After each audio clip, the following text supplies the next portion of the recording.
Hariom students, स्वागत है आपका फिर स्टडी बाय लोधी सर के यूट्यूब चैनल में। दोस्तों, आज हम आपको लेकर के आए हैं रीजनिंग का बहुत ही इम्पोर्टेंट टॉपिक जिसका नाम है दिशा एवं दूरी, डायरेक्शन एंड डिस्टेंस। और स्टूडेंट्स, दिशा और दूरी का ये हमारा पार्ट 6 है। इसके पहले हम 5 वीडियो दिशा और दूरी से रिलेटिव अपलोड कर चुके हैं। आप हमारी प्लेलिस्ट में जाकर के देख सकते हैं। दोस्तों, यदि आप किसी भी प्रकार के कॉम्पिटिटिव एग्जाम की तैयारी कर रहे हैं तो निश्चित रूप से उसमें रीजनिंग आना ही होता है। और यदि आप आज के इस वीडियो में हमारे साथ अंत तक बने रहते हैं तो निश्चित रूप से आपसे इस प्रकार के आने वाले सभी प्रश्न आसानी से बन रहे होंगे, क्योंकि हम बड़े ही सरल तरीके से आज आपको इन प्रश्नों को हल करना सिखाएंगे। दोस्तों, यदि आप हमारे चैनल पर पहली बार विजिट कर रहे हैं तो प्लीज हमारे चैनल को सब्सक्राइब कर लें, साथ में बेल आइकन पर क्लिक कर दें ताकि सबसे पहले नोटिफिकेशन आपको मिलता रहे। और दोस्तों, यहाँ तक यदि आपने हमारा वीडियो देखा तो प्लीज इसे लाइक भी कर दें। आज हमने दिशा और दूरी के पार्ट 6 में 4 प्रश्नों को लिया है। चारों प्रश्न इंपॉर्टेंट हैं और चारों प्रश्न लगभग एक ही टाइप के हैं। तो आइए देखते हैं आज का टॉपिक। पहला प्रश्न पढ़ते हैं। कह रहे हैं पी व्यक्ति आर व्यक्ति से पूर्व की ओर है तथा डी व्यक्ति से उत्तर की ओर है, तब व्यक्ति डी व्यक्ति आर से किस दिशा में। स्टूडेंट्स, ये कुछ भ्रमित करने वाले क्वेश्चंस होते हैं, लेकिन हम बड़े ही स्मार्ट तरीके से इन प्रश्नों को हल करना सिखाएंगे। सबसे पहले तो आपको डायरेक्शन का जो बेसिक डायग्राम होता है ये आपको पता होना चाहिए। हम यहाँ आपको बना के बताते हैं। डायरेक्शन का स्टूडेंट बेसिक जो डायग्राम होता है वो ये होता है। यहाँ इस तरफ पूर्व दिशा होती है, इस तरफ पश्चिम होती है, ऊपर की ओर उत्तर होती है और नीचे की ओर कौन सी दिशा होती है, दक्षिण। अब किसी भी दिशा में मुंह करके बैठे हुए स्टूडेंट्स, दिशाओं का जो वास्तविक डायग्राम होता है वो यही होता है, इस टाइप का। ठीक है, आई होप आप समझ रहे होंगे या आपसे ये पहले से बन जाता होगा, तब और अच्छी बात है। तो क्या कह रहे हैं, पी व्यक्ति आर से पूर्व की ओर। स्टूडेंट, जिसके पास में से लिखा जाता है ये गणना उससे की जाती है। कहने का मतलब क्या होगा कि आर से पूर्व की ओर है पी। तो हम जब इसका डायग्राम बना रहे होंगे तो हम ये कहेंगे स्टूडेंट्स, बीचों बीच बनाना है, आर से पूर्व की ओर है पी। ठीक है, मतलब आर यहाँ है, जो पी है वो आर से पूर्व की ओर है। देखो, आर यहाँ है तो पी कहाँ है, पूर्व की ओर है। ठीक है, तथा डी व्यक्ति से उत्तर की ओर। स्टूडेंट, जहां कहीं भी लिखा होता है तथा, लेकिन, किंतु, परंतु, एवं, तो यहाँ जो पर्सन होता है ये दूर वाला पर्सन होता है। ठीक है, तथा, लेकिन, किंतु, परंतु, एवं में दूर वाला पर्सन लिया जाता है।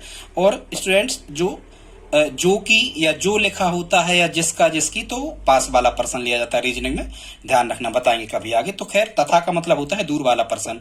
तो कह रहे हैं तथा डी व्यक्ति से उत्तर की ओर है, तो दूर वाले पर्सन से मतलब है तथा का, माने वो पी की ही चर्चा कर रहे हैं कि जो पी व्यक्ति है वो डी व्यक्ति से उत्तर की ओर है। ठीक है स्टूडेंट्स, तो ये जो पी व्यक्ति है ये डी व्यक्ति से उत्तर की ओर है, तो डी हमें यहां बनाना पड़ेगा, तब डी से उत्तर की ओर कौन हो जाएगा, पी। और स्टूडेंट्स, ये समान लाइन, एक सी लंबाई की लाइन आप खींच लिया करें, तीर लगाना जरूरी नहीं है। तो हमने 2 का अरेंजमेंट कर लिया। कितना, पी व्यक्ति आर से पूर्व की ओर है, पी व्यक्ति आर से पूर्व की ओर है, और जो पी व्यक्ति है वो डी से उत्तर की ओर है। ठीक है स्टूडेंट्स, तब प्रश्न क्या कर रहे हैं, कह रहे हैं तब व्यक्ति डी व्यक्ति आर से। स्टूडेंट्स, रीजनिंग में कारक चिन्हों का बड़ा महत्व है। जिसके रेस्पेक्ट में से लिखा होता है, दिशाओं को फाइंड करते समय आप हमेशा ध्यान रखना स्टूडेंट, जिसके रेस्पेक्ट में से लिखा होता है धन का चिन्ह उसी स्थान पर हमें बनाना है दिशाओं में। मतलब धन का चिन्ह मतलब ऐसा मूल बिंदु हमें वही लेना है जहां जिसके रेस्पेक्ट में या जिसके संदर्भ में से लिखा होता है, जिसके पास से लिखा होता है। तो क्या कह रहे हैं, आर से। यदि स्टूडेंट्स यहां से आर के संदर्भ में लिखा है तो हम इस आर पे क्या करते हैं, आर पे हम दिशाओं का डायग्राम बनाते। मतलब ये मूल बिंदु हमारा होगा। आर क्या होगा स्टूडेंट्स, आर हमारा, ये आर मूल बिंदु होगा। और यदि मूल बिंदु होगा तो ये धन का सिंबल हम कहां बना रहे होंगे स्टूडेंट्स, आर पे।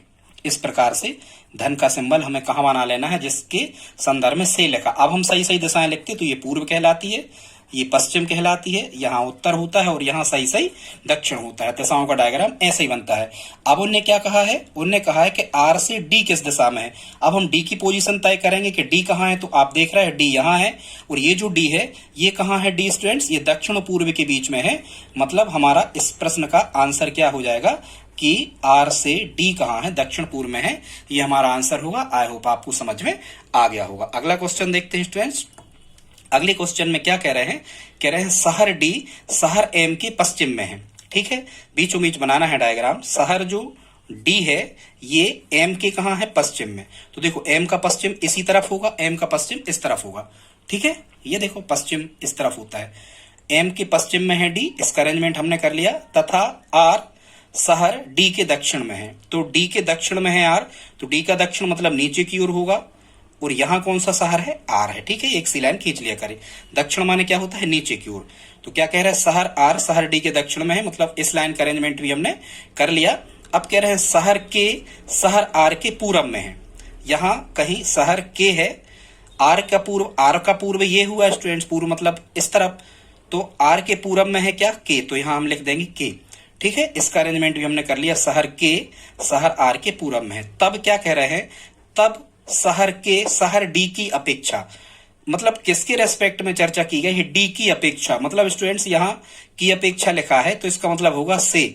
वो ये पूछ रहे हैं कि शहर डी से किस दिशा में है, या जिसके संदर्भ में की अपेक्षा या से शब्द लिखा होता है स्टूडेंट्स, वहीं हमें क्या करना है, धन का सिंबल बनाना है। मतलब धन का चिन्ह हम मूल बिंदु किसे मानेंगे, जहां हम धन का चिन्ह बनाते हैं उसे ही मूल बिंदु माना जाता है। तो डी की अपेक्षा मतलब धन का सिंबल हम कहां बना रहे होंगे स्टूडेंट्स, धन का सिंबल बना रहे होंगे हम डी पे। ये संपाति ले लिया करें, जितनी भुजाएं हो रही, ये बन गया धन का हमारा चिन्ह। अब ये सही दिशाएं कैसी थी, यहां सही होता है पूर्व, यहां होता है पश्चिम, यहां होता है उत्तर, और नीचे होता है दक्षिण। क्या कह रहे थे, डी की अपेक्षा।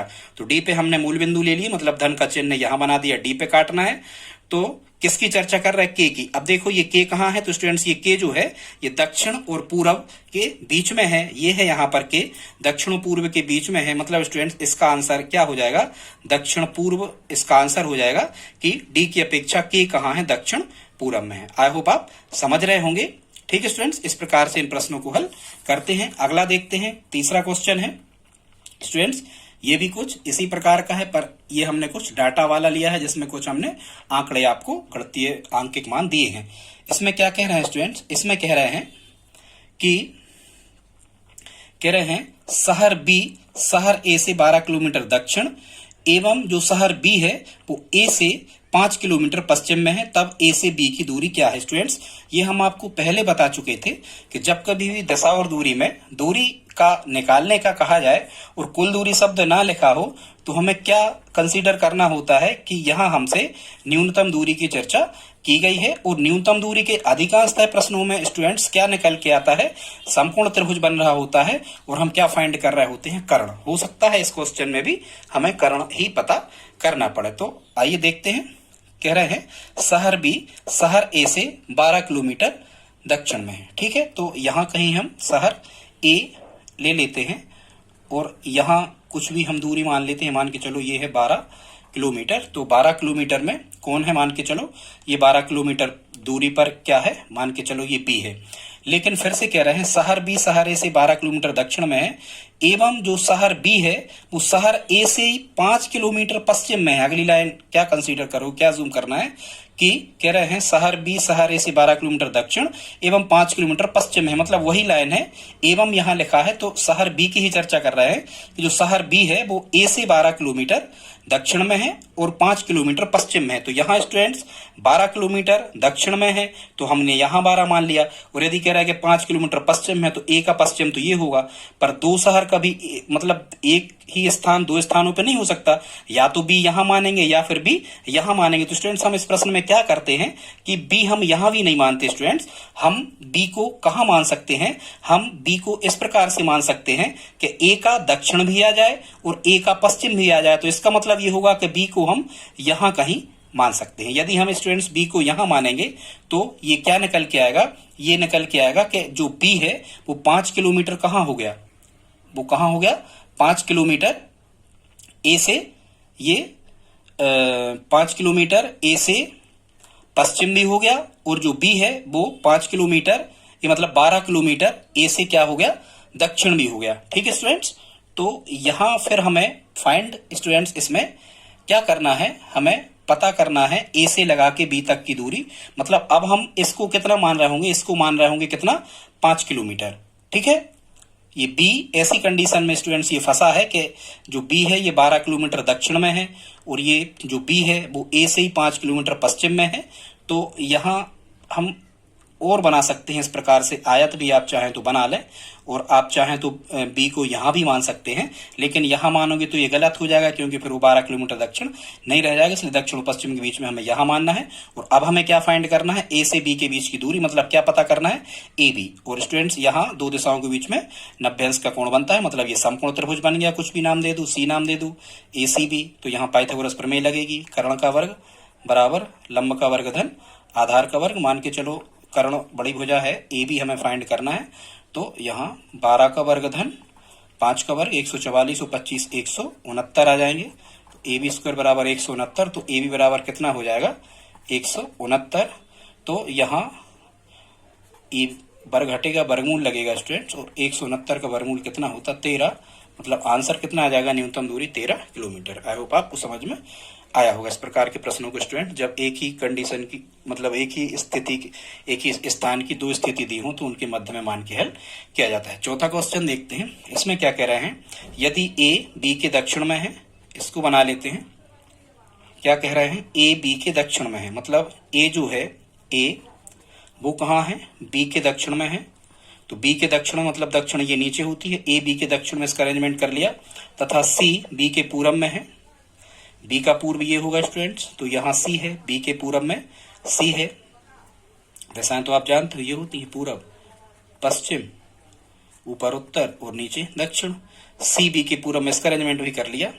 तो क्या कह रहे हैं, तो ए सी से किस दिशा में है। फिर यहाँ देखो दिशा फाइंड करने का स्टूडेंट बहुत अच्छा तरीका है, जिसके रेस्पेक्ट में, जिसके संदर्भ में से लिखा होता है वहीं हमें धन का चिन्ह बना होता है। तो ठीक है, यहाँ पर क्या कह रहे हैं, यहाँ कह रहे हैं सी से किस दिशा में है ए, तो सी पर हम क्या बनाएंगे स्टूडेंट, सी पर बनाएंगे हम धन का चिन्ह, इस प्रकार का ये बना दिया। सी पे ही धन का चिन्ह हमें बनाना है क्योंकि लिखा था सी से, जहाँ से लिखा होता है वहीं हम मूल बिंदु लेते हैं। अब सही सही दिशाएं लिखते हैं, यहाँ लिखना ही है पूरब पश्चिम, ऊपर होगा उत्तर और नीचे होगा दक्षिण। सी से किस दिशा में कौन, ए की चर्चा करें, मतलब ये जगह कहाँ है। तो अब ये देखो ये पश्चिम और दक्षिण के बीच में है, मतलब इसका आंसर क्या आ रहा होगा स्टूडेंट्स, इसका आंसर आ रहा होगा दक्षिण पश्चिम। ठीक है, आई होप आपको समझ में आया होगा दोस्तों। और यदि यहाँ तक आपने हमारा वीडियो देखा है, हम लगभग इसके 10 वीडियो अपलोड करेंगे डायरेक्शन एंड डिस्टेंस के, जिसमें सरल से लेके सभी कठिन तक के एडवांस क्वेश्चन हम आपको कराएंगे। दोस्तों आज का वीडियो अच्छा लगा हो तो प्लीज लाइक कर दें, और यदि आप हमारी हेल्प करना चाहते हो तो प्लीज इस वीडियो को अपने दोस्तों के साथ में स्टडी ग्रुप में शेयर जरूर करें। मिलते हैं अगली वीडियो में, तब तक के लिए जय हिंद।